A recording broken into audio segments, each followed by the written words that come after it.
Ok, alors on est parti. Alors, ce que j'étais en train de dire, c'est que l'idée, c'est qu'on puisse modérer des événements avec un temps vraiment professionnel et qu'on puisse faire en sorte que ça puisse bien se passer. Le stress avec les événements en ligne, c'est souvent que les gens avec qui on parle ne nous voient pas, on a l'impression de parler seul et souvent c'est ça qui nous stresse pendant toute la période qu'on est en ligne et surtout si le temps tire et que le modérateur ne s'arrête pas ou qu'il y a un problème technique qui n'arrive pas à être résolu et ainsi de suite et ainsi de suite. C'est pourquoi l'idée, ça va être vraiment d'être assez court, assez bref et assez concis. On est parti peut-être pour 30 minutes de présentation. Alors, dès l'entame de cette présentation, je tiens à préciser que chez MindUp, nous, ce qu'on fait, c'est que on ne fait pas des présentations directes jusqu'à la fin. Ce qu'on fait, c'est qu'on dit aux gens, si vous avez une question, si vous avez une préoccupation, n'hésitez pas à me couper la parole en tout simplement en parlant, d'accord? En activant votre micro et puis en posant la question.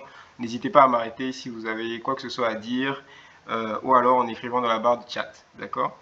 Il y a une phase de questions-réponses à la fin, mais qui ne dure pas en général parce que l'idée, c'est vraiment que ça puisse être un échange au lieu que ça puisse être moi qui parle du début jusqu'à la fin.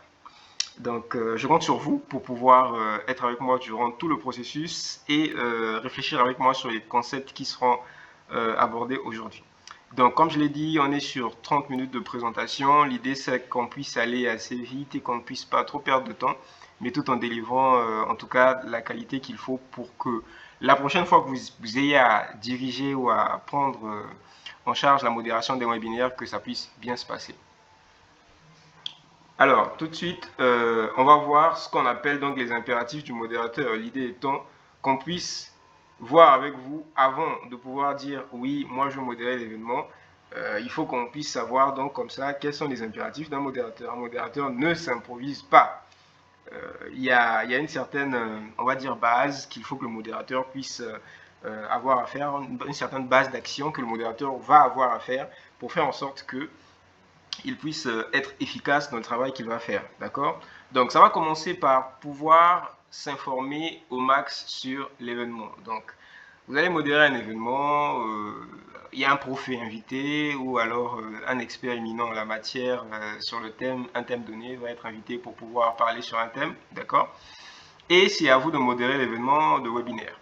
Alors, l'idée, c'est que vous puissiez d'abord commencer par discuter avec cet intervenant avant de pouvoir se retrouver le jour J, donc le jour du webinaire. D'accord?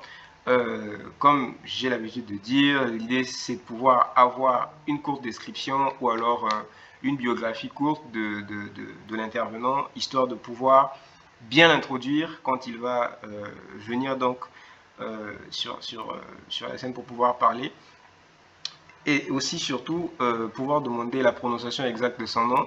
Ça a l'air banal, mais ça évite beaucoup de maladresse. On arrive souvent à prononcer, à écorcher les noms parfois des intervenants, et c'est assez désagréable de voir que voilà, on a écorché le nom d'un intervenant. C'est un peu moche, d'accord. Donc, il faut également pouvoir comprendre leur titre et leur position actuelle. On les pose la question exactement actuellement, qu'est-ce que vous faites pour éviter de se tromper sur ce qu'il fait exactement. Donc, ça va être, entre guillemets, la première étape pour toute personne qui veut gérer un webinaire, pouvoir savoir qui sont les intervenants, avoir leur CV ou leur biographie validée par eux, connaître exactement la prononciation de leur nom et surtout ce qu'on va dire quand on va devoir les introduire. La deuxième chose, ça va être donc les outils de gestion de temps. Savoir exactement quel est le chronogramme précis lors du webinaire, lors des interventions, est-ce que il y aura des horaires précis qui seront alloués à chaque intervenant et ainsi de suite. Donc l'idée c'est de savoir également quel temps exact est alloué à l'intervenant et quelles sont les marges prévues, d'accord? Et surtout comment on se rattrape en cas de retard, qu'est-ce qu'il faut raccourcir pour faire en sorte que le webinaire ne puisse pas s'étendre. Alors souvent aussi on se pose le problème qui se pose, c'est que les intervenants finissent par aller très loin dans le développement de leur sujet, de leur thème, justement parce qu'en amont, on n'a pas discuté avec eux sur la façon dont il faut les arrêter quand ils vont dépasser ou s'ils dépassent, d'accord? C'est pourquoi il est impératif en tant que modérateur, en tant que modératrice, que vous puissiez vous entendre avec la personne, l'intervenant, qui va prendre la parole avant que celui-ci ne puisse venir pour prendre la parole.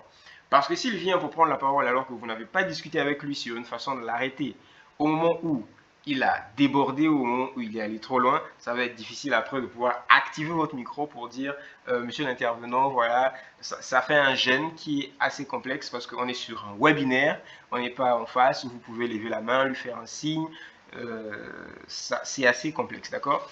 Donc c'est à ce moment-là, avant le webinaire, qu'on s'entend avec l'intervenant pour lui poser la question de savoir, ok, si pendant le webinaire, il se trouve que, pris par la passion de votre sujet, vous dépassez le temps, qu'est-ce qu'il faut faire exactement pour que je puisse vous faire comprendre que, voilà, là, vous avez dépassé le temps. Il va vous dire, ok, faites-moi un message, j'aurai mon téléphone avec moi, ok, bipez-moi sur mon téléphone, je sais pas, moi, faites un truc, je sais pas, vous allez trouver un moyen de lui faire comprendre que là, il a dépassé le temps, ou alors là, il est à 5 minutes de la fin, d'accord? C'est très important de pouvoir établir ça en amont avec l'intervenant, de manière bienveillante, de manière professionnelle et polie, bien sûr, pour faire en sorte qu'on ne puisse pas se retrouver après lorsqu'on sera en plein webinaire en train de se perdre, souvent en train d'être gêné par un intervenant qui commence à s'étaler un peu trop sur son sujet. Alors, il faut également que l'intervenant puisse naturellement connaître le public à qui il s'adresse. Est-ce que ce sont des étudiants? Est-ce que ce sont des experts? Est-ce que ce sont des décideurs du grand public? Il faut qu'il comprenne la taille de l'audience. Est-ce qu'on a affaire à une multitude de personnes? Est-ce qu'il y aura juste 2-3 personnes? Pour savoir comment est-ce qu'il va donc comme ça emmener son intervention. Est-ce qu'il va discuter avec les gens qui seront sur le webinaire ou est-ce qu'il va juste présenter jusqu'à la fin? Donc, il faut également discuter avec l'intervenant sur le niveau de technicité attendu. Est-ce que c'est scientifique? Est-ce que c'est vulgarisé? Est-ce que c'est mixte? Si vous invitez, et ça c'est un problème, un gros problème qu'on a nous avec nous, quand je dis nous, je parle des étudiants en médecine. Quand on invite souvent un prof ou un médecin, un DES pour pouvoir faire une sensibilisation donnée, il se retrouve sur le pupitre, que ce soit en webinaire ou sur des événements physiques, où les détails sont tellement techniques que le public ne comprend rien de ce qu'il dit et finalement tout le monde est perdu. Les gens posent des questions sur ce que signifie tel terme, telle abréviation, ainsi de suite, et les gens sont complètement perdus. Surtout dans ce mois d'octobre où on est en train de parler d'Octobre Rose, si vous invitez un modérateur pour venir parler du cancer du sein et qu'il faut qu'il sensibilise sur ça, naturellement il faut l'expliquer qu'il s'agit d'une vulgarisation. On ne va pas utiliser des termes trop scientifiques pour perdre le public et souvent lui donner des détails qui sont complètement inutiles. Donc l'idée c'est de pouvoir discuter avec l'intervenant sur le niveau de technicité attendu. Naturellement si ce sont des étudiants et que c'est un professeur qui vient pour pouvoir faire, je ne sais pas moi, la prise en charge d'une appendicite aiguë, d'accord, on s'attend à ce qu'il puisse aller dans les détails sur le diagnostic, sur le traitement, ainsi de suite. Mais s'il s'agit d'un public qui est assez mixte ou un public qui est non sachant, il est question qu'il puisse être question de vulgarisation et ça, il faut bien le préciser avec l'intervenant. Il faut également que vous puissiez savoir en tant que modérateur, en tant que modératrice, quelles sont les attentes exactes du public.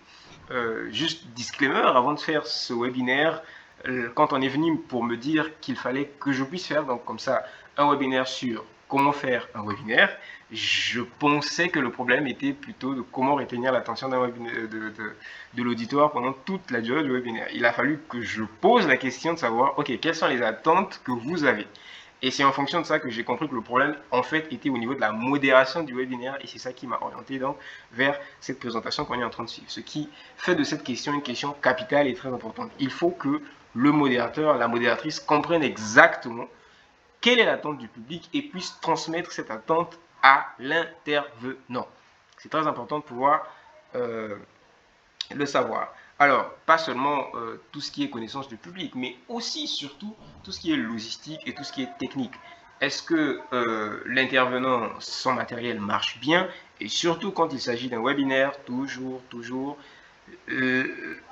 la modératrice ou le modérateur, en général, fait un test avec la personne qui va prendre la parole. C'est-à-dire que si le webinaire est à 20h, on se fixe rendez-vous avec le modérateur ou avec la modératrice ou l'intervenant, d'accord, pour pouvoir rentrer en ligne, tester tout ce qu'il y a à tester. On lui dit de présenter, il présente, on voit que ses diapos sont clairs, on voit qu'il parle, d'accord, et ça permet donc comme ça de savoir qu'il n'y a aucun problème, que tout est OK et que donc l'intervenant peut venir délivrer son intervention tranquillement.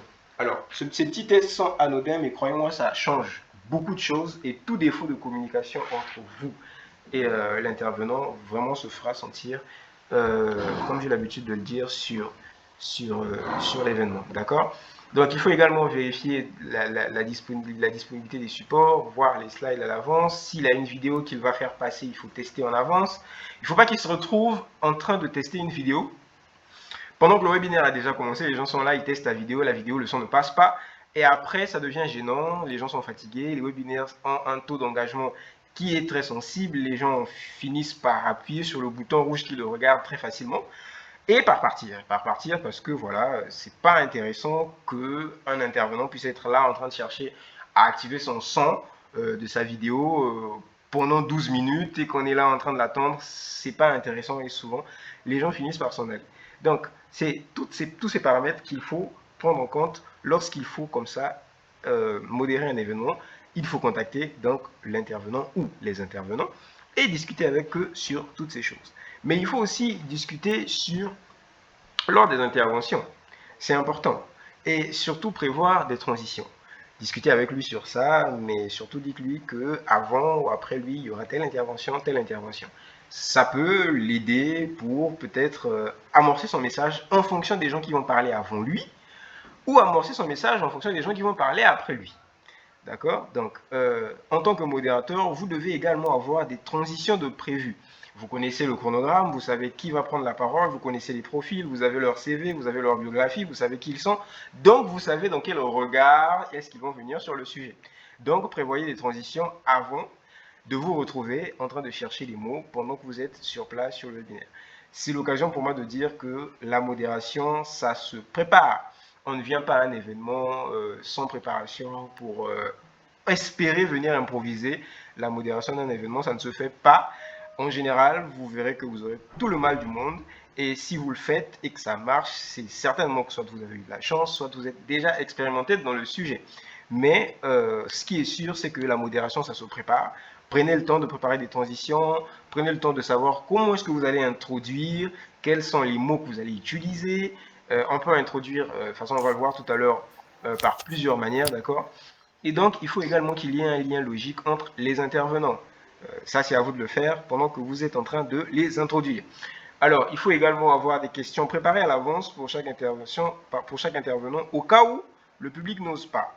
Il y a des publics qui sont timides, il y a des publics qui sont tout simplement pas là.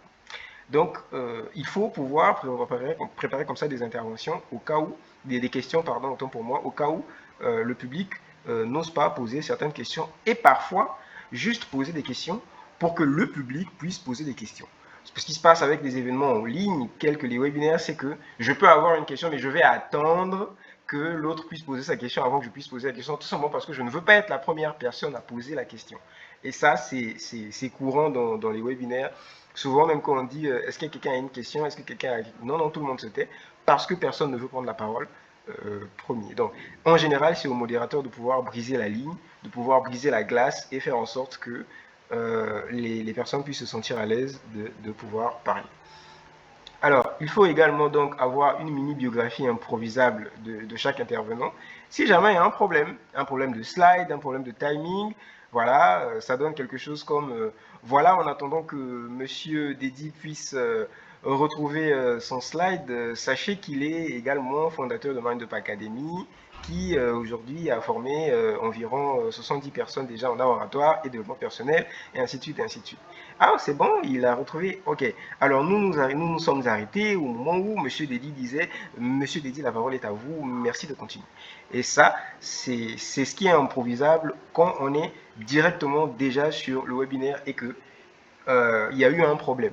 Donc voilà, pendant que on est en train de régler le problème de slide, justement j'avais une question.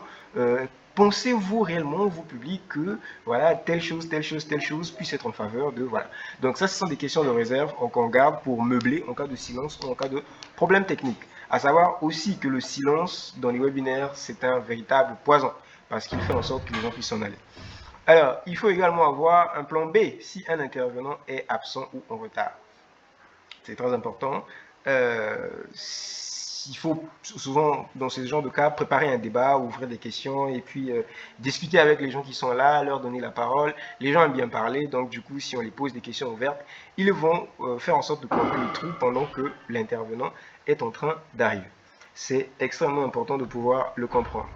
Alors, il y a également donc la connaissance du sujet qu'il faut avoir quand on est modérateur. Ne venez pas modérer un événement sur le cancer du sein et puis vous ne vous êtes pas documenté, ne serait-ce qu'un minimum. On ne vous demande pas d'être un expert sur le sujet, ni d'être un expert sur le sujet que est en train de développer l'intervenant, mais c'est important de pouvoir avoir une connaissance assez basique, assez globale.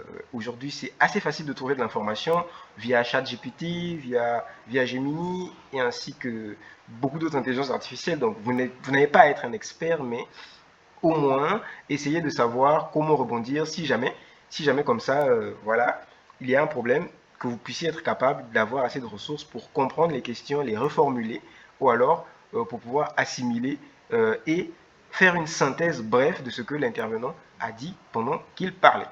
Il faut également savoir être neutre, c'est très très important de ne pas avoir de favoritisme, couper un intervenant pendant qu'il parle parce que vous le connaissez assez bien, et puis attendre l'autre, ne pas le couper parce que vous ne le connaissez pas et que vous êtes gêné de pouvoir le couper, ça ne se fait pas. Donc l'idée c'est de pouvoir, comme je l'ai dit ici, pour pallier à ça, discuter avec les intervenants avant qu'ils puissent venir prendre la parole. Alors, il faut également pouvoir gérer les dynamiques, comme on dit, couper poliment un intervenant. Là, je parle donc peut-être des gens qui prennent la parole pour poser des questions, qui finissent par finalement étaler leur vie au lieu de poser la question, aller à gauche, aller à droite, aller en haut, aller, voilà, moi, j'ai créé ceci, j'ai fait cela, et finalement, on ne sait plus de quoi il s'agit, quelle question exactement il voulait poser, et souvent, c'est au modérateur de pouvoir gérer cette dynamique parce que c'est lui qui est chef de l'activité. C'est lui qui donne la parole, c'est lui qui distribue la parole et c'est lui qui veille à ce que un tel puisse avoir la parole ou non. Alors, c'est ça donc qu'il faut pouvoir faire absolument et aussi avoir la capacité de pouvoir recadrer les questions du public. C'est pour ça justement qu'il faut avoir une connaissance assez basique du sujet pour pouvoir synthétiser ce que quelqu'un a voulu dire lors de son intervention et pouvoir balancer la question donc au niveau de auprès de l'intervenant. Ici, tout ce que je peux dire peut-être en nota bene, c'est que toute personne qui modère un webinaire, que ce soit via Zoom, que ce soit via Gmeet, il doit avoir un petit carnet, d'accord, avec lui où il peut noter donc les personnes qui lèvent la main au fur et à mesure qu'il lève la main. Parce qu'après, ce qui se passe quand on note pas, c'est que on peut avoir plusieurs personnes qui lèvent la main et lui, du coup, il ne sait pas qui a levé la main après l'autre parce qu'il justement, il n'a pas une veille sur ça, il n'a pas noté. Donc, c'est important quand vous modérez d'avoir une petite feuille à côté de vous où vous pouvez noter, d'accord, déjà ce que dit l'intervenant pour pouvoir le synthétiser plus tard et aussi donc l'ordre des questions ou de l'ordre de la parole que vous allez donner donc à l'intervention. D'accord? Donc, ici, aussi, ça, tout ce que je dis, ça va être donc les bases que doit avoir un modérateur avant qu'il puisse venir modérer. Maintenant, ici, on n'est pas encore de la modération pure et dure. Je suis déjà à 18 minutes. Je vais essayer d'accélérer un peu. Ici, on n'est pas encore de la modération pure et dure, mais souvenez-vous, je vous ai dit qu'il est nécessaire de pouvoir discuter avec l'intervenant avant qu'il puisse venir prendre la parole. Donc voilà un peu, on va voir ensemble quelques axes qui peuvent être importants pendant l'appel du débriefing, pendant que vous allez discuter avec l'intervenant. Quelques axes qui peuvent être importants. Déjà, ça va être de pouvoir savoir avec lui ou de pouvoir mettre en place avec lui, donc comme je l'ai dit tout à l'heure, quel est le profil du public, d'accord? Est-ce que ce sera des étudiants, et ainsi de suite. Quel est le niveau de technicité attendu? On l'a déjà dit. Est-ce qu'il y a une langue qui sera la plus appropriée? Tout ça, ce sont des choses qu'il faut voir avec donc l'intervenant, d'accord?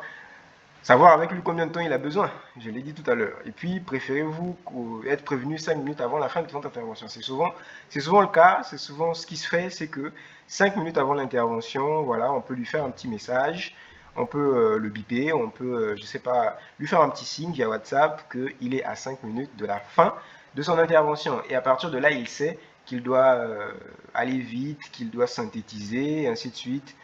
Ça lui permet de pouvoir s'arranger pour pouvoir pas dépasser le temps et rester donc dans le chronogramme. Ou alors même souvent de demander une motion, de dire ok, je suis à 5 minutes de la fin, est-ce que je peux demander une motion de 5 minutes? Et si le public est d'accord, on lui le donne, d'accord?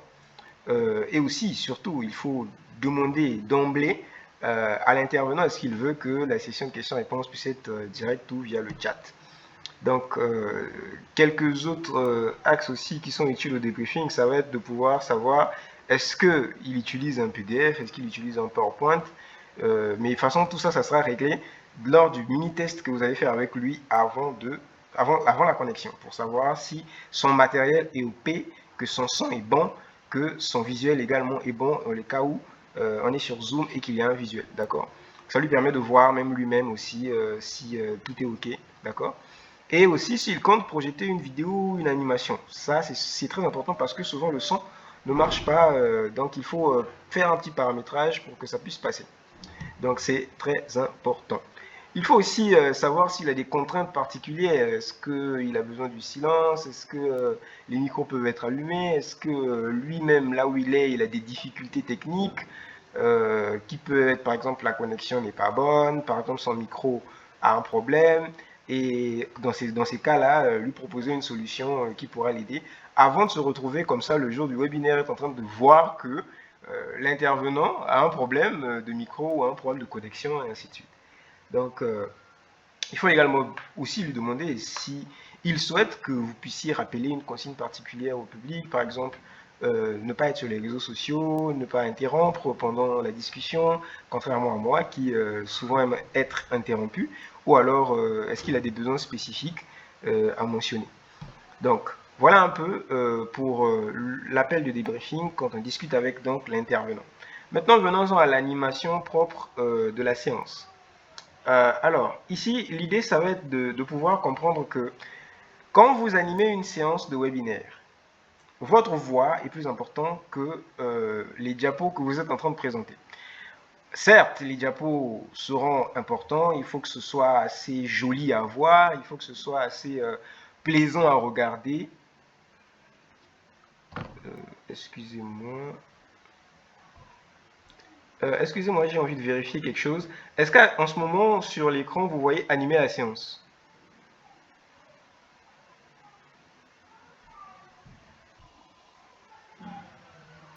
Ok, Oui. super.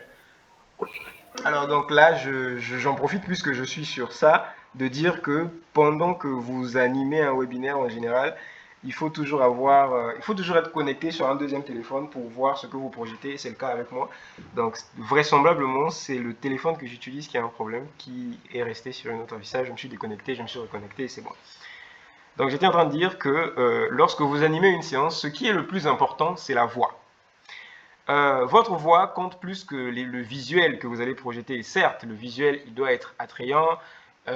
En général, ce qui est simple chez MindUp Academy, ceux qui nous connaissent savent que le visuel que vous voyez là, c'est celui qu'on utilise. On est assez simple, logo de MindUp, titre, illustration et si possible, bullet point. Bullet point, vous allez voir ce que ça donne. Voilà, bullet point. C'est ça qu'on appelle des bullet points. Et en général, c'est ce qu'on fait. On se casse pas la tête. C'est assez simple, c'est visible et c'est ce qu'on fait. D'accord? Mais souvenez-vous, c'est la voix qui sera votre allié principal et qui fera que les gens puissent rester jusqu'à la fin. Et donc, déjà, il faut pouvoir bien commencer le webinaire. C'est très important. Donc, il faut soigner l'entrée. Donc, il faut saluer chaleureusement. On va revenir tout à l'heure sur le sourire et installer tout de suite une énergie positive. Souvenez-vous, si vous venez pour dire bonjour à tous, je suis Dedi Karim Bungu, tout de suite c'est ennuyant et les gens n'ont pas envie de vous écouter. Souvenez-vous, quand vous écoutez un podcast, vous écoutez le podcast parce que la voix de la personne vous emporte, d'accord? Souvent, même, vous pouvez être en train d'écouter un podcast et être en train de nettoyer les habits, faire de la serpillière, nettoyer la chambre, je sais pas, parce que le podcast vous donne envie d'écouter, d'accord? Mais si vous avez une voix qui ne donne pas envie, en général, les personnes, ils zappent, ils passent tout de suite à autre chose. Donc, il faut déjà tout de suite présenter clairement le thème et l'objectif de la rencontre, c'est très important. Il faut introduire l'intervenant de façon concise mais valorisante. C'est très important. Il faut que vous puissiez vous construire l'éthos de l'intervenant. Et en général, si vous avez son CV, d'accord, ça sera ses réalisations et puis son parcours académique qui sera mis en avant pour pouvoir, comme ça, faire comprendre qu'il a eu un parcours académique et il a pu réaliser telle chose. Et c'est pour ça qu'il est légitime pour venir discuter de ça. En ce qui me concerne, pour ceux qui ne me connaissent pas, donc je fais des webinaires depuis quoi? Je sais pas moi, depuis quelques années déjà, je ne sais même plus combien d'années exactement, mais je fais tout le temps des webinaires et du coup j'en ai acquis une certaine expérience, ce qui justifie que je puisse être là en train de parler de comment exactement on modère un webinaire, d'accord? Alors, il faut également donner les règles de participation. C'est très important. Au début, moi, quand j'ai pris la parole, j'ai commencé par dire que je vais faire 30 minutes, que vous pouvez m'interrompre quand vous voulez, que vous pouvez écrire dans le chat ou alors couper, activer votre micro pour pouvoir discuter, et ainsi de suite, et ainsi de suite. C'est ça, en fait, qu'il faut faire dès le début, donner les règles de participation. Et ça, c'est au modérateur de le faire. Et c'est pourquoi il doit discuter avec l'intervenant, parce que quand l'intervenant le fait, ça coupe le temps de l'intervenant. C'est pas à lui de le faire, et c'est souvent au modérateur de le faire. L'intervenant doit aller à l'essentiel et dire ce qu'il a à dire et animer convenablement. D'accord? Donc, il faut créer un premier lien avec l'audience. Toujours. L'intervenant, il vient pour pouvoir certes discuter, mais il faut toujours que le modérateur puisse créer un lien avec l'audience. Faites parler quelqu'un de l'audience, posez une question, faites un truc interactif, faites un sondage, faites un jeu, faites quelque chose, mais faites en sorte que les gens puissent parler. C'est très important. Et si les gens ne parlent pas, c'est en général souvent parce qu'ils ont honte, parce qu'ils ne veulent pas prendre la parole en premier, ou alors parce que, voilà, tout simplement, ils sont dans un endroit où ils ne peuvent pas parler, mais même cela, il faut les pousser à écrire, d'accord? Donc, alors, il faut annoncer donc le déroulé de la réunion. Monsieur Untel va prendre la parole pour tant de minutes où il va nous emmener dans une balade intellectuelle sur tel sujet, d'accord? Maintenant qu'on a bien débuté, qu'on balance, on donne le relais à l'intervenant et qu'il fait son show et qu'il finit, l'idée c'est aussi après de pouvoir gérer les questions. Ah oui, la phase des questions-réponses est une phase assez sensible souvent parce que quand on donne donc du coup la parole aux gens pour qu'ils posent des questions, les gens s'étendent, ils racontent leur vie, souvent ils finissent par être hors sujet et voilà. Donc c'est une phase qui est très importante. Il faut pouvoir comprendre comment gérer cette phase pour faire en sorte que tout puisse être OK. Déjà, la première chose à faire, c'est déjà d'entrée de jeu dire que vous avez, s'il vous plaît, tant de minutes pour pouvoir parler, pour poser la question, parce qu'il faut que la parole puisse être distribuée de manière équitable, que personne ne puisse monopoliser la parole. D'accord? Et surtout au niveau des intervenants, si le modérateur n'est pas assez concis, n'est pas assez précis et n'est pas assez dur pour ça, en général, ça donne droit à des excès dont dans le webinaire. D'accord? Donc c'est très important que le modérateur puisse comprendre comment fonctionne cette dynamique de questions. Alors, voyons ensemble un peu comment est-ce que le modérateur pourrait faire.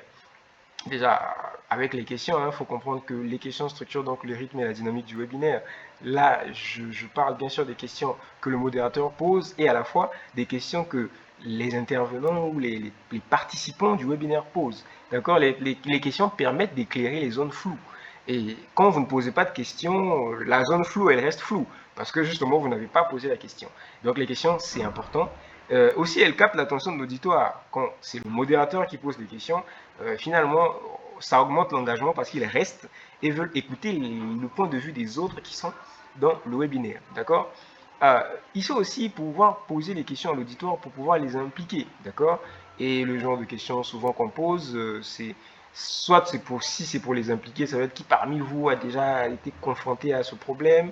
Parfois pour stimuler la réflexion, demander un avis ou demander un sondage rapide pour créer un lien humain, peut-être raconter une histoire, raconter une anecdote, raconter quand nous-mêmes on a eu à vivre une histoire comme ça, ou alors recueillir des feedbacks.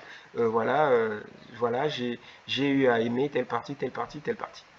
Alors, aussi, surtout, lorsque je suis allé sur la musicalité de la voix, je reviens sur les questions parce que j'ai j'ai omis de dire que, en général, lorsque donc on est sur un webinaire et que quelqu'un est en train d'aller un peu trop loin dans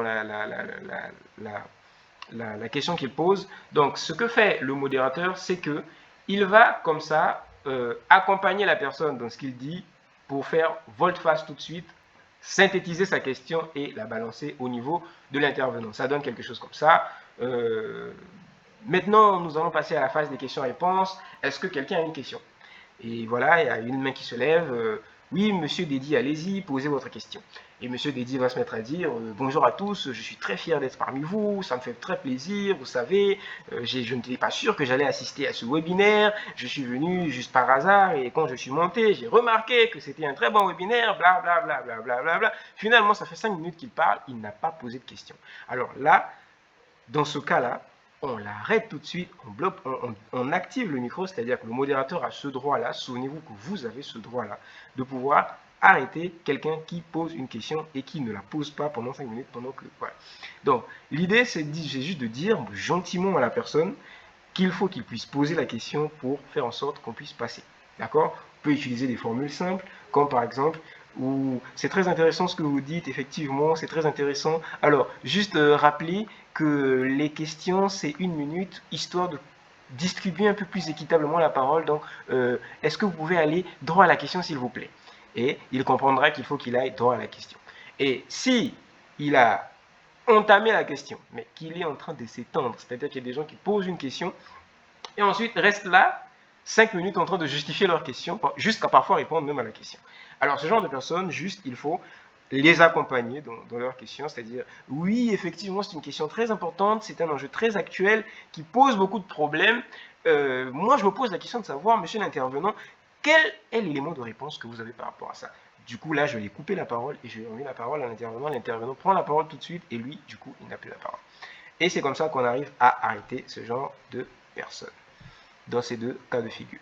Alors, ce qui va faire que les gens puissent être avec vous aussi en tant que modérateur, ça sera la musicalité de votre voix. Ça veut dire quoi, la musicalité de la voix? Ça veut dire que votre voix ne doit pas être monotone. On doit vraiment sentir que vous avez des fluctuations dans votre voix et que vous êtes extrêmement audible. Audible. Vous devez être audible. Alors, déjà, je l'ai dit tout à l'heure, la voix est le premier vecteur d'émotion dans le webinaire. Une voix monotone, ça ne donne pas envie, mais une voix qui va un peu à gauche, à droite, ça donne envie d'écouter et ça donne une musicalité qui est agréable aux oreilles, d'accord? Donc la musicalité crée un rythme vivant qui capte l'attention du début jusqu'à la fin. Et c'est vraiment, on va dire, mon super pouvoir quand je fais des webinaires. Donc elle permet aussi de marquer des temps forts et puis de faire en sorte que les personnes puissent retenir ce que vous dites. Aussi, il y a des leviers donc, pour pouvoir développer une musicalité naturelle, d'accord? Varier l'intonation, c'est très important, de pouvoir monter souvent, descendre un peu, jouer avec le débit, parler rapidement et ensuite un peu plus lentement, pour faire en sorte que vous ne puissiez pas être monotone, d'accord? Et utiliser des silences stratégiques pour donner du suspense, surtout quand vous faites du storytelling pendant la présentation. Et souvent, souriez en parlant, surtout quand on est modérateur. Le sourire se fait entendre au niveau du public et ça humanise donc le temps de votre voix et fait en sorte que les gens puissent rester là en train de vous écouter. Et surtout, il faut intégrer également la musicalité dans la manière de poser les questions, la curiosité que vous avez de poser la question. Il faut pouvoir mettre en fait un contexte dans la musicalité que vous mettez lorsque vous êtes en train de poser la question. Donc il faut adapter sa voix par rapport au type de question. Il faut avoir aussi des moments scéniques, d'accord, où vous variez un peu votre voix et puis vous relancez l'énergie. Tout ça, c'est très important, mais on va peut-être y revenir lors de la phase des questions-réponses. Alors, l'énergie, ça va être aussi très important de pouvoir mettre de l'énergie quand vous êtes en plein webinaire. Souvenez-vous, votre énergie est contagieuse. Si vous êtes, voilà, bonjour, je suis Dédi Karambungu. Aujourd'hui, nous allons voir ensemble comment modérer un événement. Vous voyez tout de suite que c'est absolument pas, ça donne envie de dormir, ça donne envie de se tirer tout de suite et puis de partir. Mais une voix énergétique donne le temps et capte donc dès les premières minutes et accroche le public jusqu'à la fin. Et c'est ça qu'on appelle créer une atmosphère dynamique tout le temps du webinaire. D'accord? Donc l'énergie vocale, elle est contagieuse et elle fait en sorte que le public, même s'il ne vous voit pas, puisse être avec vous du début jusqu'à la fin. Et ça vous différencie d'un simple animateur, mais fait de vous un véritable maître de cérémonie. Alors, il faut aussi maîtriser les transitions, très important.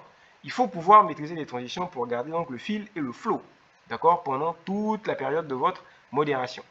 Donc, les bonnes transitions donnent une bonne fluidité et ça vous permet donc comme ça de pouvoir jongler astucieusement entre deux intervenants ou entre deux idées pendant que vous êtes en train de faire votre discours. Ici, j'ai mis quelques transitions que vous pouvez avoir, par exemple les transitions vers l'auditoire, et vous pouvez dire, et vous, dans vos expériences, est-ce que quelqu'un a déjà eu à être confronté à tel problème, tel problème, tel problème? Quand c'est une transition thématique, ça peut donner justement, merci d'en parler, ça nous emmène à un point crucial, et voilà, vous transitez vers ça. Et donc, c'est quelques interventions comme ça que vous pouvez utiliser pendant les prises de parole. Alors, déjà, il faut comprendre qu'avec tout ce qu'on a vu, ça sera pas évident que vous puissiez les maîtriser tout de suite, ça sera à force de pratiquer, je tiens à le dire. Tout ce que j'ai dit ne représente qu'environ 25% de ce que vous devez savoir, et ça n'est que la base. Il faut pouvoir modérer des événements tout en restant attaché à ce que j'ai dit pour pouvoir faire en sorte d'être maître dans cet art, d'accord? Alors, il faut aussi pouvoir bien terminer. Ça ne sert à rien de modérer convenablement, mais à la fin, de mal finir. Donc, à la fin, il faut synthétiser. C'est très important de pouvoir synthétiser, d'aborder les points clés de ce qu'a dit l'intervenant, de remercier l'intervenant, de reconnaître la valeur de son apport, d'accord, de remercier l'auditoire pour sa présence, et aussi de donner, donc c'est le moment souvent de donner l'annonce de la prochaine activité, l'annonce du prochain événement, une annonce très importante parce que là, en général, les gens sont là et ils vous écoutent. D'accord? Donc, et c'est souvent aussi pour clôturer avec assurance, sourire, sans s'éterniser. Parce qu'à la fin, souvenez-vous, lorsqu'on est dans un événement physique, les gens restent. Mais souvenez-vous, lors des webinaires, c'est tellement facile de cliquer sur le gros bouton rouge qui nous regarde. Et donc, quand on s'éternise, souvent les gens, bah, ils cliquent, paf, il est parti. Parce que, voilà, c'est la personne qui s'éternise, ça ne le plaît pas, il a des choses à faire, c'est un webinaire, voilà, il a fini, l'intervenant est passé, ça ne l'intéresse plus, donc il part. D'accord? Donc, c'est ça que j'avais à vous dire. J'ai fait 37 minutes. J'avais promis de faire 7 minutes. J'avais promis de faire 30 minutes, autant pour moi. J'ai fait 7 minutes de trop. Mais bon, je compte sur vous sur la phase des questions-réponses. Je suis désolé d'avoir débordé. Mais souvenez-vous que c'est dans la phase des questions-réponses qu'en général, on discute, qu'on arrive à avoir plus d'informations parce que ce que j'ai dit, je l'ai quand même dit assez superficiellement, même si j'ai essayé d'entrer quand même dans les exemples. Donc l'idée ici, c'est que vous puissiez poser des questions, qu'on puisse discuter s'il y en a. Ce faisant, je vais remettre la parole à Conté. Comme ça, elle va modérer donc comme ça la phase des questions-réponses. Merci. En tout cas, merci Dédi pour cette riche présentation. Personnellement, j'ai beaucoup appris. J'ai appris beaucoup de choses que je compte mettre en pratique lors de mes prochaines modérations. Donc, la session questions-réponses est ouverte. Vous pouvez poser une question via le chat ou vous pouvez simplement ouvrir votre micro et poser la question.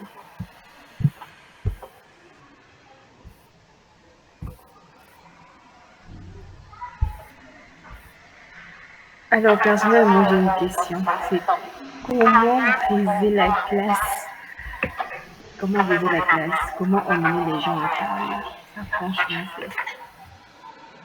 Surtout si tu es une personne introvertie, comment faire en fait? Tu es une personne introvertie qui demande de faire, d'être modératrice par exemple. Comment faire pour briser la glace et permettre aux gens de parler? C'est une question. Ok, super. Bon, en général, ce qu'on fait pour briser la glace, on peut venir par des questions, d'accord? Ou alors par une simulation, où souvent on pose une question et on cherche l'avis de tout le monde. Il y a plusieurs méthodes. Il y a des modérateurs qui, par exemple, si le webinaire il est à 18h30, lui il est là depuis 18h, d'accord? Et à chaque fois que les gens se connectent, il discute avec eux. Il discute avec eux, il discute avec eux, il discute. Alors à chaque fois que quelqu'un s'ajoute, il dit bienvenue, bienvenue, bienvenue, dites-nous, présentez-vous, qu'est-ce que vous êtes, voilà, voilà, moi je fais ceci, moi je fais cela, voilà, moi je suis cela, moi je suis ceci. Et après, quand le webinaire a commencé officiellement, c'est beaucoup plus simple pour lui donc, du coup, de faire intervenir les gens, d'accord? Ce qui s'est passé par exemple lors de ce webinaire, c'est que on est resté en attente jusqu'à ce qu'on puisse commencer. Donc, il y a un peu des connexions entre le modérateur, la modératrice que tu es, et le public, d'accord? C'est ça ça qui qui se se passe. passe. Maintenant, aussi, l'autre technique que d'autres modérateurs font, c'est ce que je fais souvent, c'est que je pose des questions, tout simplement. Je pose des questions, mais je fais en sorte que ces questions puissent être polémiques. C'est-à-dire que ce sont des questions qui vont susciter vraiment forcément une interaction. Quelqu'un va prendre la parole et quelqu'un va venir pour essayer de contredire celle-là et ainsi de suite. Et ça crée comme ça déjà de base, dès l'entrée de jeu, une sorte d'engouement et d'interaction. Mais il faut que ce soit vraiment des questions qui sont polémiques. Donc voilà un peu ce que moi j'utilise. Après, il y a beaucoup d'autres méthodes qui existent, mais bon, je pense que c'est ceux-là qui sont les plus personnels dans notre contexte surtout. Hein. Donc voilà. Ok, d'accord, merci. Y a-t-il une personne qui a une question particulière?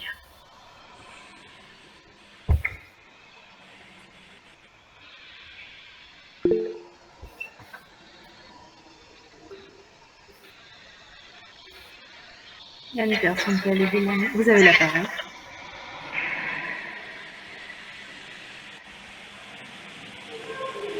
D'accord. Merci beaucoup. Les formateurs pour la formation, pour le webinaire qui était très riche, très intéressant. Et moi, ma question est que, par exemple, le webinaire, à quelle fréquence on devrait, par exemple, rappeler le webinaire durant la semaine pour que le maximum, pour qu'il y ait le maximum de personnes. Merci. Ok. En général, en Afrique, ce qui se passe avec les webinaires, c'est que si quelqu'un assiste à un webinaire, c'est soit le thème l'intéresse, soit quelqu'un l'a invité à assister. Ce qu'on fait, nous, sur MindUp, c'est qu'on a déjà une communauté et les webinaires marchent souvent quand c'est une communauté déjà qui est là pour venir assister au webinaire. Donc, on fait, en général, sur la semaine, on fait 3 rappels. Un rappel en début de semaine, parce que nous, on fait le webinaire chaque dimanche, du coup, dimanche soir. Donc, le lundi, on fait un rappel. On le fait en général vers 18h, entre 18h et 20h, parce qu'on suppose que les gens rentrent chez eux, ils se posent, donc ils ont la possibilité de pouvoir voir l'annonce du webinaire. Le lundi, on le fait en milieu de semaine, le mercredi ou le jeudi, et on le fait le samedi. Et souvent, on le fait aussi juste avant que le webinaire puisse commencer. Donc c'est comme ça qu'on s'y prend souvent, mais ce qui est sûr, c'est qu'on maximise souvent sur la qualité de notre webinaire pour faire en sorte que les gens puissent revenir. C'est qu'en général, quand on sait que c'est MindUp, les gens viennent parce qu'ils savent que ça serait bien et que voilà, souvent il y a de la qualité. Mais comme j'ai dit, c'est-à-dire que si vous voulez que les gens viennent à vos webinaires, maximisez sur le thème, d'accord? Faites en sorte que le thème puisse être, excusez-moi le mot, mais entre guillemets sexy pour les personnes qui regardent. Et faites en sorte aussi que les membres de votre association puissent ne serait-ce qu'inviter au moins une personne chacun pour faire en sorte que les gens puissent découvrir donc le contenu personnel proposé et comme ça évoluer par rapport à ça. Donc voilà. Ok, on avait une autre main levée. Monsieur Mordo Oumar, vous avez la parole. Bonsoir. Merci premièrement pour la parole accordée. C'est avec beaucoup d'intérêt que j'ai suivi la formation et la présentation. Je remercie énormément le présentateur. Ma question est de savoir, dans une modération de votre expérience, face à un participant qui monopolise la parole ou également qui pose des questions hors sujet, quelles sont vraiment les attitudes à faire face à cela? Merci. Ok, merci. La personne pose des questions hors sujet et monopolise la parole. En général, c'est le problème également avec les webinaires, parce que souvent quand on désactive la demande d'accès, c'est-à-dire que les personnes entrent comme ils veulent, voilà, on peut avoir affaire à quelqu'un qui, du coup, monopolise la parole et qui, voilà. Déjà, le premier conseil que j'ai à donner, c'est que la structure qui organise le webinaire doit être la structure qui génère le lien du webinaire. Premièrement, pour que dans ce genre de situation, si on a quelqu'un qui ne veut pas laisser la parole ou malgré plusieurs avertissements ne veut pas arrêter de parler, ne fait qu'activer son micro, qu'on puisse être capable de pouvoir faire sortir cette personne. C'est assez. Premièrement, il faut que vous puissiez être la personne qui génère le lien. Il ne faut pas que ça puisse être le présentateur qui va venir, qui va générer le lien. Parce que ça n'a pas de sens. Si quelqu'un, du coup, se met à dévier comme ça, vous ne pourrez pas, en fait, l'arrêter. Maintenant, le modérateur qui modère, tout de suite, il faut qu'il puisse prendre la parole quand il voit que la personne s'étend. Déjà, forcément, lors de l'annonce de la phase de questions-réponses, il a donné le temps des questions, c'est-à-dire qu'une personne va avoir droit à 3 questions maximum, 2 questions maximum, sur 30 minutes, sur 1 minute, sur... Voilà, il a donné le temps. Quand la personne dépasse le temps, active son micro, il appelle à la personne qu'il faut avoir une distribution équitable de la parole et que donc il invite la personne à pouvoir aller droit au but et faire en sorte qu'il puisse passer à une autre personne. Maintenant, si la personne, malgré ça, continue d'avoir la parole, on utilise donc la deuxième technique que j'ai donnée tout à l'heure. Et effectivement, c'est un point très crucial, ce que vous dites, c'est vraiment un point actuel, justement. Monsieur l'intervenant, quel est l'élément de réponse que vous donnez par rapport à ça? Si, malgré que vous utilisez ça, parce que ça, en général, ça marche, si malgré que vous utilisez ça, la personne ne comprend toujours pas, vous pouvez toujours lui dire clairement, avec les mots polis, monsieur, on essaie de faire en sorte d'aller un peu vite. Est-ce que c'est possible que cette question, vous puissiez la poser à la fin de l'événement ou à la fin du webinaire pour permettre que l'intervenant puisse vous donner une réponse un peu plus exhaustive puisque nous sommes soumis à des contraintes de temps. Si malgré ça, la personne ne veut toujours pas, n'est pas toujours dans une optique où il veut, comme ça, laisser la parole, on est obligé d'extraire la personne du webinaire. On n'a pas le choix. On va extraire la personne du webinaire et moi je l'ai déjà fait. D'accord. Ne vous faites pas de problème par rapport à ça, de toute façon, c'est vous le modérateur, vous avez le droit. Donc voilà un peu voilà ce que je ferais dans ce genre de situation.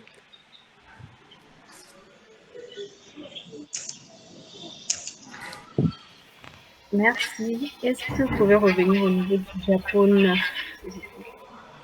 du scénario de secours? Le Japon 9. Ok.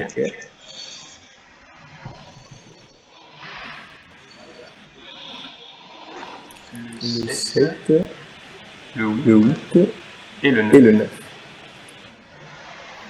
Oui, vous pouvez revenir au niveau du menu biographie improvisable et surtout au niveau de la question de réserve.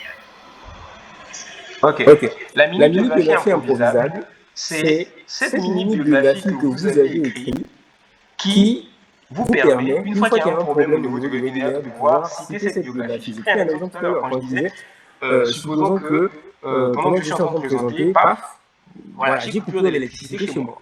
Je suis sous un réseau Wi-Fi, du coup je perds la connexion. Et donc les participants du webinaire ne m'entendent plus.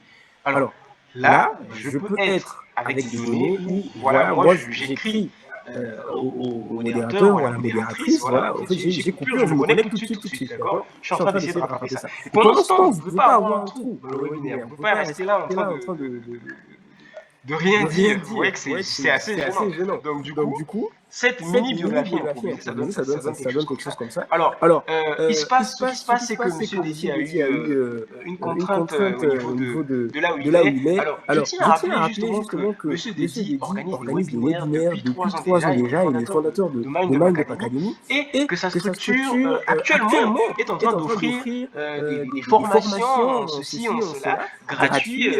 Donc je vous en prie, profitez de cette offre. En tout cas, voilà, le temps que tu es en train d'attendre qu'il puisse revenir donc sur le webinaire. D'accord? Et si la mini-biographie que tu as prévue, tu l'as épuisée, tu passes aux questions de réserve. Et ces questions-là, c'est justement pour meubler en cas de silence, c'est-à-dire, voilà. Mais non, la question que je me posais tout à l'heure, c'est que M. Dédi m'a dit que, je ne sais pas, quand on est en plein webinaire, il faut pouvoir arriver à prendre la parole à quelqu'un qui parle trop. Donc je me posais la question, est-ce que vous trouvez que c'est une bonne chose de pouvoir prendre la parole à quelqu'un qui parle trop? Qu'est-ce que vous en pensez? Quelqu'un dans les commentaires va dire oui, mais est-ce que c'est pas impoli? Est-ce que c'est... Voilà, vous discutez pendant que l'intervenant est en train de revenir sur le plan. Donc ça, en fait, c'est on va dire, votre bot secours au cas où votre intervenant a un problème technique pour ne pas avoir un blanc, d'accord, un silence pendant la durée où il s'absente. Donc voilà. Ok, merci. Madame Noura Eldima. Vous avez la parole.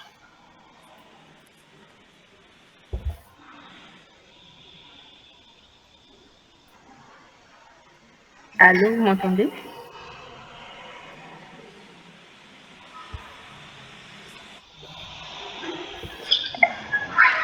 Oui, je vous entends très bien.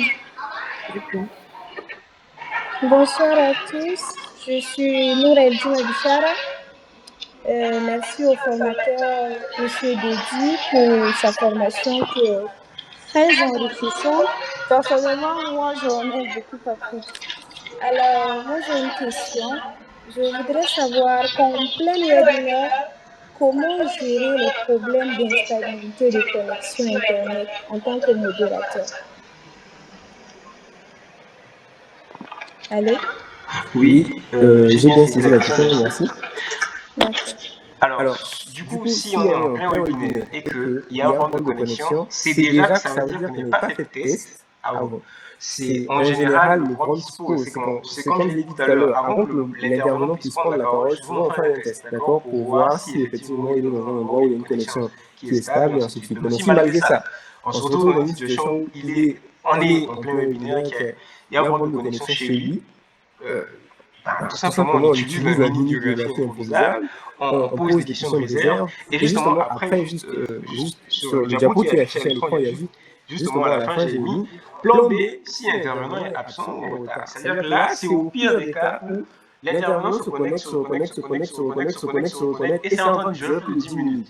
J'ai utilisé la mini-biographie improvisable, j'ai retenu le public, ils sont toujours là, on est dans une phase où on est en train de faire des questions de réserve, on est en train de discuter avec le public, et pendant 10 minutes, 12 minutes, 15 minutes, lui, il fait que essayer.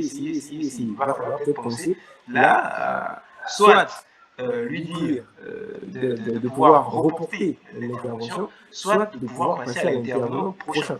D'accord?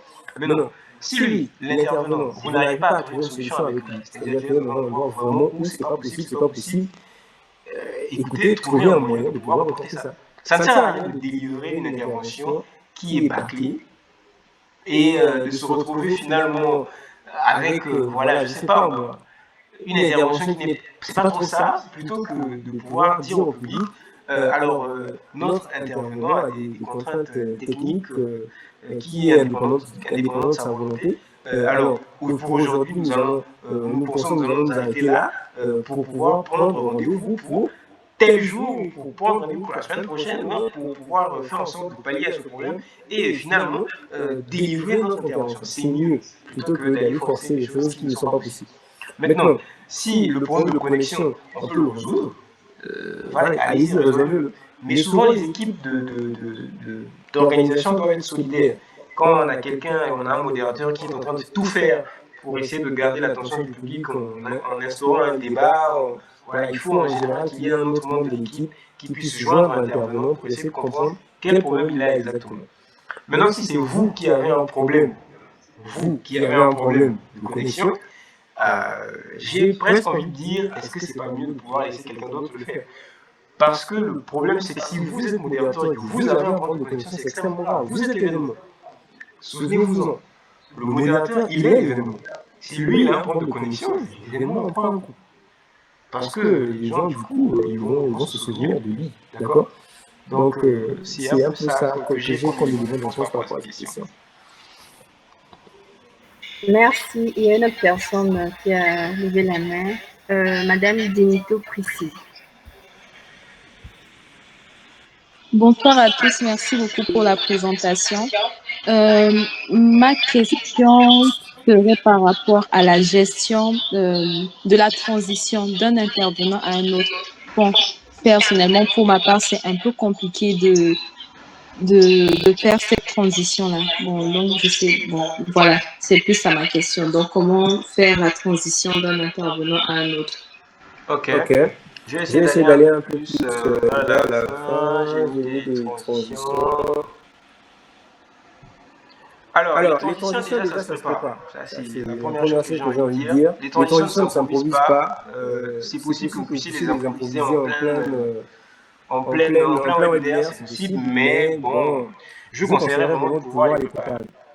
Moi-même qui vous parle, certes, souvent j'improvise, mais croyez-moi, même l'improvisation que je fais, ça ne s'improvise pas. Ce sont des figures que j'ai déjà et que j'utilise. Ce sont des phrases déjà toutes faites que j'adapte en fonction des situations. Donc ici, je vous ai mis quelques transitions que vous pouvez utiliser, que ce soit vers un interview, que ce soit d'un intervenant à un autre, que ce soit des transitions thématiques, ou que ce soit des transitions vers l'auditoire, ou alors des transitions de relance tout simplement, pour rebondir sur un sujet. Donc, ils sont affichés à l'écran, vous pouvez toujours les voir, vous pouvez toujours les copier. Souvenez-vous aussi que lors de la préparation du webinaire, tout dépend du contexte du webinaire. Donc, souvenez-vous que vous devez préparer le webinaire. Vous devez le préparer. Si vous modérez, vous devez le préparer. Donc, n'hésitez pas à discuter avec ChatGPT, à chercher sur, je ne sais pas moi, Google, pour trouver en fait des transitions que vous pouvez utiliser lorsque vous serez dans le webinaire. Ce qui est bien avec le webinaire, c'est que vous pouvez avoir votre support et le lire. Parce que souvent, voilà, quand on fait des événements physiques, lire, c'est pas bien vu, mais avec un webinaire, vous pouvez le faire. Donc voilà quelques transitions que j'ai mis ici qui pourraient vous aider et qui pourraient potentiellement être utilisées lors de notre webinaire. Voilà. Ok, nous avons une question au niveau du chat. Comment un modérateur peut trouver le juste milieu dans la discussion entre respecter le temps imparti et permettre à l'intervenant de s'exprimer plus librement? Ok, je reviens déjà sur ce que je disais tout à l'heure. Il faut discuter avec l'intervenant avant qu'il ne vienne prendre la parole. C'est très important. Je ne sais pas en quelle langue il faut que je le dise, mais pour que vous compreniez que c'est ça en fait le truc en fait. C'est qu'il faut discuter avec lui avant qu'il ne puisse se retrouver là en train de parler. Je suis d'accord, il y a des gens avec qui vous discutez, mais ils se retrouvent quand même en train de déborder. Je suis d'accord, mais discutez quand même avec des gens qui sont objectifs, qui comprennent que on m'a déjà parlé de ça, il ne faut pas que je puisse exagérer sur le temps. Maintenant, sur comment est-ce qu'on fait exactement pour pouvoir être dans l'équilibre entre le fait qu'il puisse abréger et comme ça et rester sur le temps. En général, il faut regarder le public. D'accord.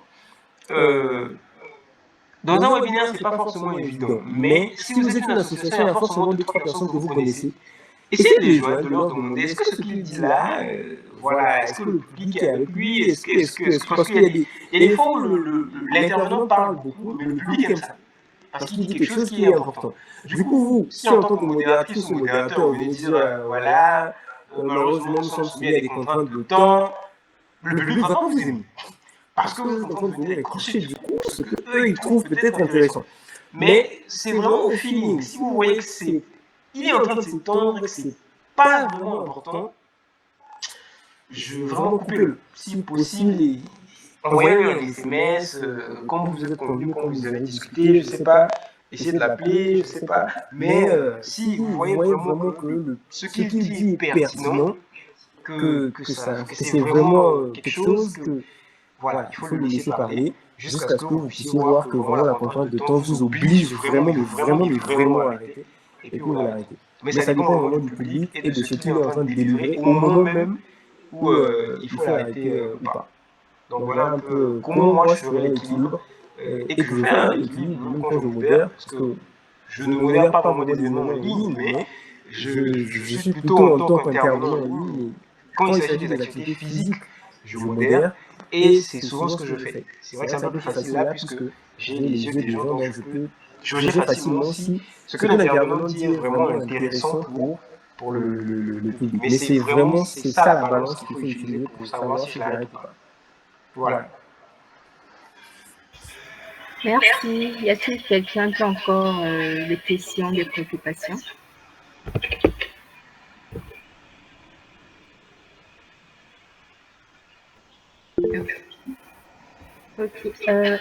Monsieur Emeda Yandou, vous avez la parole. Bonsoir. Tout d'abord, je tenais à vous remercier pour la présentation. On en a beaucoup appris. un tel point qu'on se met à chercher des questions.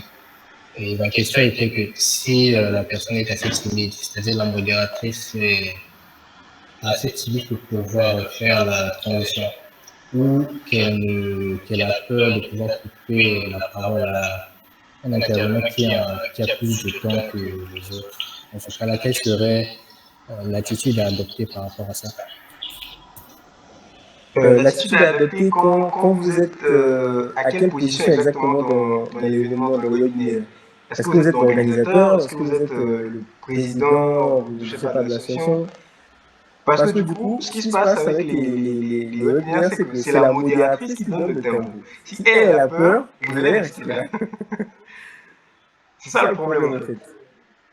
C'est ça le problème. Et c'est un problème que je tiens à souligner.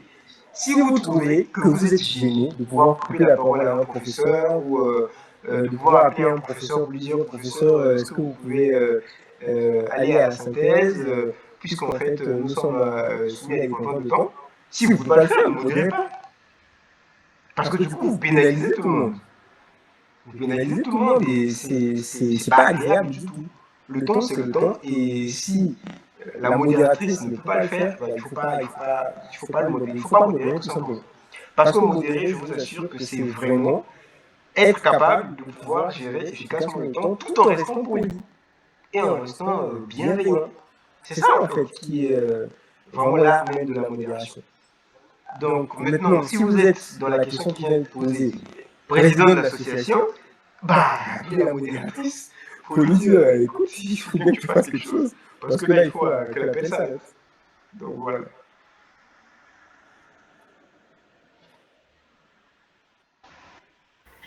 D'accord, donc en gros, ce qu'il nous faut, c'est plus l'expérience en fait. Oui, en tout cas, en pratiquant, tu verras que ça sera beaucoup plus simple, beaucoup plus logique en fait. Et je vous invite aussi, surtout, à modérer des vrais événements physiques. Pas des vrais événements, excusez-moi, mais des événements physiques. Et vous verrez que c'est la même logique qui s'applique, ça sera beaucoup plus simple. D'accord, en tout cas, est-ce qu'il y a encore des questions, des remarques? Il y a, ok, Kaya, vous avez la parole. Merci beaucoup. Je reviens encore à mes questions.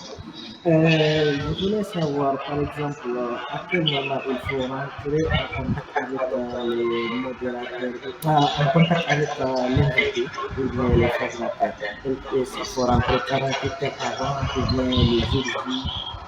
À quel moment exactement? Et aussi, en même temps, je profite pour demander quels sont les outils qui sont plus adaptés à un webinaire professionnel. Est-ce que c'est Google Meet, Zoom,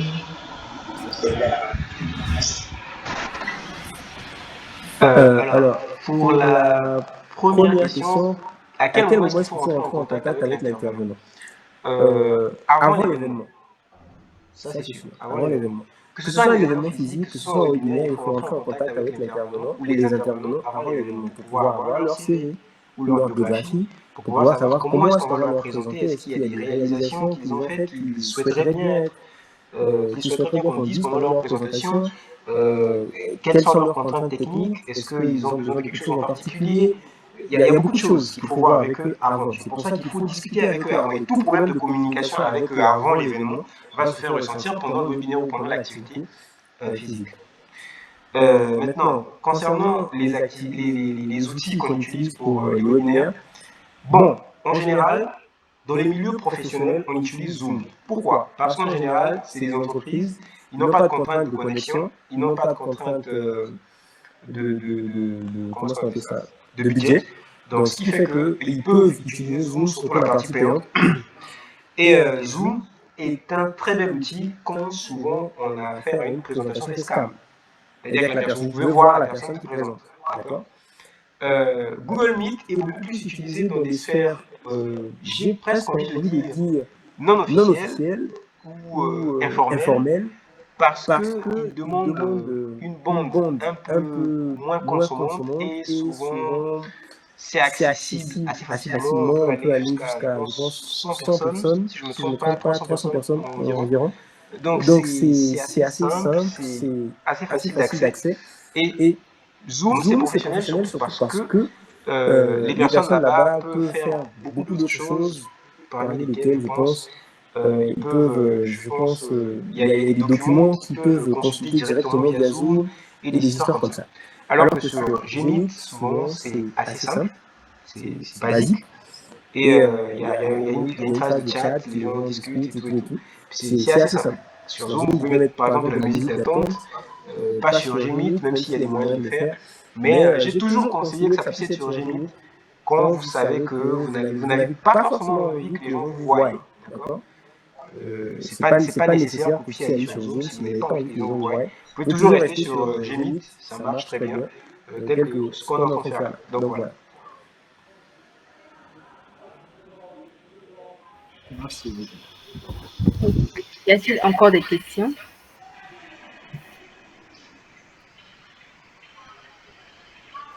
Vous n'avez plus de questions, pas de remarques à faire?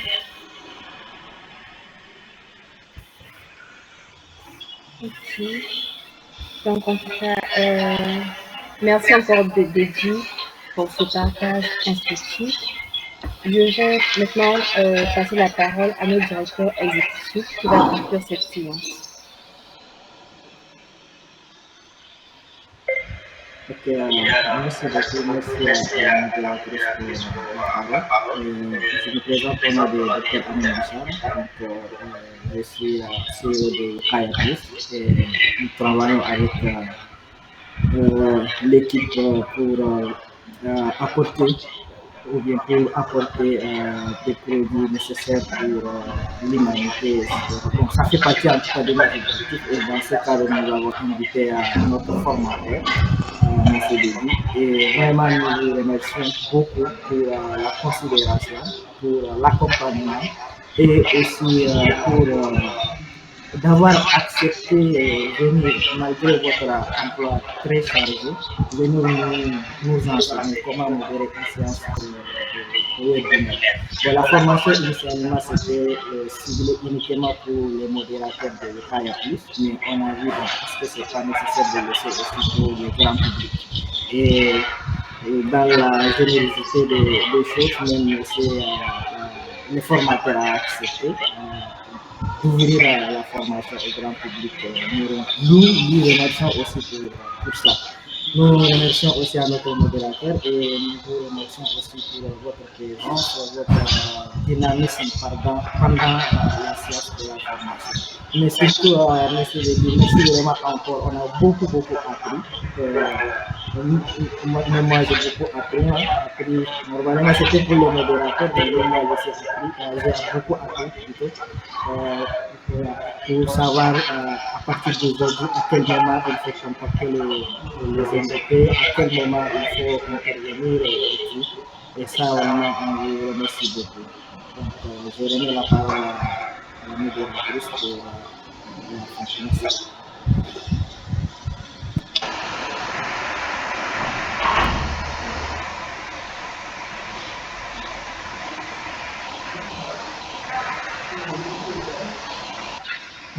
Madame Rachida. Allô, oui, excusez-moi. Donc, merci encore Dédi, merci vraiment pour ce partage.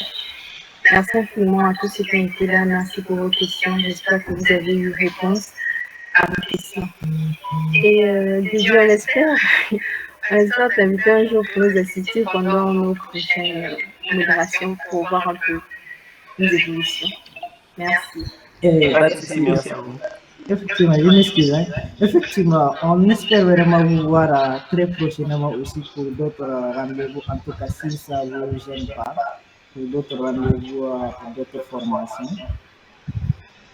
Il n'y a pas de souci, je suis toujours là, il n'y a pas de souci. D'accord, merci beaucoup. Merci beaucoup. Bonne soirée.